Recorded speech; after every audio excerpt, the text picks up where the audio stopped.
کو غوث اعظم اور داتا کا لفظ کیوں استعمال کرتے ہیں؟ یہ صفات صرف اللہ کی ہیں۔ داتا، دیکھو جی، پہلا لفظ ہے داتا۔ جیسے اللہ نے قرآن حکیم میں اپنے پیغمبر کو کہا کہ یہ رؤوف و رحیم ہے، تو جب اس نے رؤوف و رحیم کہا تو اس کا مطلب یہ نہیں تھا کہ ہی ہیز ریپلیسڈ می، تو اللہ رؤوف و رحیم ہے۔ تو جب قرآن میں فرمایا کہ یہ میرا پیغمبر جو ہے امت کی خیرخواہی پہ بڑا حریص ہے اور یہ بڑا رؤوف ہے، رحیم ہے، وہاں اللہ نے عبد الرؤوف یا عبد الرحیم کے لفظ استعمال نہیں کیے۔ تو ہر چیز کا ایک لیول اور پیڈسٹل ہوتا ہے، ہر چیز کی ایک بزرگی اور ایک عزت اور عظمت ہوتی ہے اور اس کا ایک ایریا ہوتا ہے۔ اگر اللہ آسمانوں پہ رؤوف و رحیم ہے تو محمد رسول اللہ زمینوں پہ رؤوف و رحیم ہے۔ یہ خدا نے خود تخصیص کر دی ہے۔ جب ہم داتا کہتے ہیں تو یہ انتہائی کامن لفظ تھا انڈیا میں، جو بادشاہوں کے لیے استعمال ہوتا تھا، راجاؤں کے لیے استعمال ہوتا تھا، اور داتا کو ان داتا کہتے تھے۔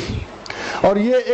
ایک جملہ تھا کہ جو ڈیلی سپیچ میں استعمال ہوتا تھا کہ ان داتا یعنی روٹی دینے والا۔ مگر جب شیخ کی باری آئی، سیدنا علی بن عثمان حجویری کی باری آئی، تو ایسا تو ہم نے کہیں، ویسے اب تو ماشاءاللہ ہر وقت ہی وہ لنگر شنگر بٹتا ہے، لوگ کھاتے پیتے ہیں، مگر ان کی زندگی میں ان کی سخاوت تو مشہور تھی، مگر یہ نہیں دیکھا گیا کہ وہ اس سے بڑی تھی جو کام انہوں نے ذہناً کر دکھایا کہ بے شمار لوگوں کو اللہ کی طرف راغب کیا۔ اور انڈیا میں تمام اسلامی موومنٹس جو صوفیاء کی تھی ان کے وہ سر خیل ہیں، اور حتیٰ کہ جب شیخ معین الدین چشتی اجمیری بھی گزرتے ہیں تو ان کو پتہ ہے کہ ہمارے استاد معظم یہی ہیں، حتیٰ کہ اقبال نے اوورال سم اپ کیا اور یہ کہا کہ سید حجویر مخدوم امم مرقد او پیر سنجر را حرم، یعنی سید حجویر کی ذات گرامی بر صغیر میں اسلام کے لیے ایک انتہائی نمایاں حیثیت رکھتی ہے، اور اس پر کسی کو ڈاؤٹ نہیں ہے۔ ان کی علمی حیثیت کا یہ کمال ہے کہ وہ دنیا کی 32 لینگویجز میں ٹرانسلیٹڈ ہیں، اور یہ ایک کنفرمڈ رائٹ ہے کہ ایسٹ، مشرق اور مغرب میں اگر اسلامی تصوف پر کسی نے کسی کو کوٹ کرنا ہو تو علی بن عثمان حجویری کو کرتا ہے۔ یہ چیز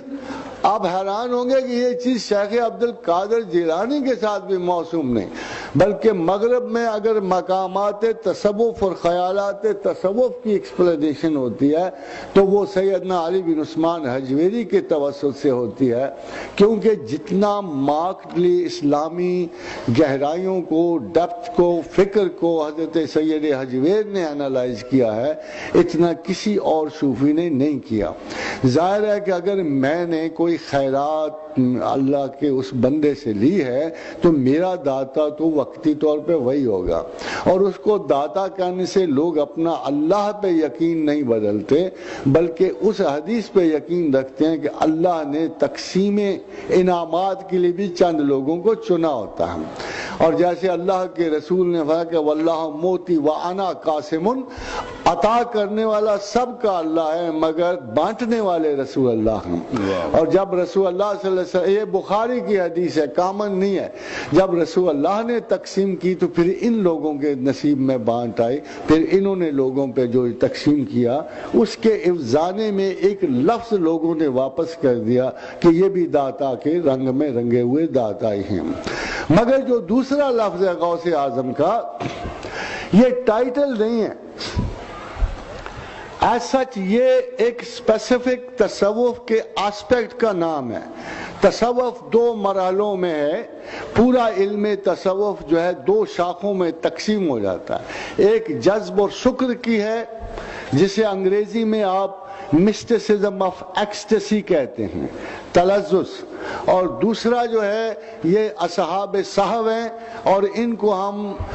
مسٹکس آف سوبرائٹی کہتے ہیں۔ تو یہ 2 لفظ ہیں، سوبرائٹی اور ایکسٹیسی، ان میں تصوف تقسیم ہوتا ہے، اور ہمارے ہاں اس کی لینگویج ہے صحو اور شکر۔ جو شکر کی منازل طے کرتا ہے وہ غواص ہوتے ہیں،